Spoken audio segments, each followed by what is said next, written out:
আল্লাহ রাসূল বলেছে, আমি যখন মিরাজের রাতে জান্নাতে গিয়েছিলাম, জান্নাতের গেটে বড় করে লেখা আছে, গেটের মধ্যে লেখা আছে, কেউ যদি দান করে তার জন্য 10 গুণ সওয়াব, আর কেউ যদি কাউকে ঋণ দেয় তার জন্য 17 গুণ সওয়াব। আমি জিবরাইল আলাইহিস সালামকে জিজ্ঞেস করলাম, ঋণ দিলে বেশি কেন? দান করলে তো তার টাকাটা পাচ্ছে না, ঋণ দিলে বেশি কেন? জিবরাইল আলাইহিস সালাম বলেছিলেন যে কেউ যদি কাউকে দান করে, ধরুন কেউ একটা বিপদে পড়ছে, আপনি তাকে দান করলেন, দান করার মাধ্যমে তাকে উপকার করলেন, ঠিক আছে, কিন্তু তার সম্মান কোটা নষ্ট হয়ে গিয়ে, কিন্তু আপনি যখন তাকে কর্জে হাসানা দিলেন, তাকে সুদ ভিত্তি ঋণ দিলেন, ঋণ দেওয়ার মাধ্যমে আপনি কি করলেন? তার সম্মানটুকু রক্ষা করলেন এবং তাকে বিপদ থেকেও রক্ষা করলেন, এই জন্য তার সব 17 গুণ কর্জে হাসানা।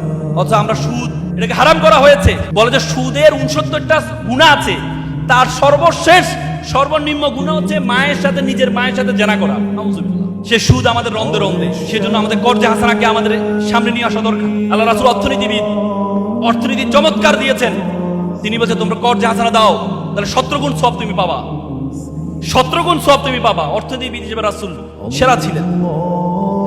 অর্থনীতি এবং বিভিন্ন ধর্মের দিকে যদি তাকান আপনি, অন্যের ধর্মের সহনশীলতার বিষয়ে রাসূল কি বলেছেন? অন্যের ধর্মের সহনশীলতার বিষয়ে রাসূল কি বলেছেন? আল্লাহ রাসূল বলেছেন, কেউ যদি ভিন্ন ধর্মের কারো হক নষ্ট করে, কিয়ামতের দিন আমি রাসূল, আমি তার এই মুসলমানের বিরুদ্ধে আমি দাঁড়াবো। কেউ যদি অন্যায়ভাবে কোনো অমুসলিমকে হত্যা করে, কেউ যদি অন্যায়ভাবে অমুসলিমকে হত্যা করে, তাহলে তার জন্য জাহান্নামের জন্য যাওয়ার জন্য যথেষ্ট হয়ে যাবে।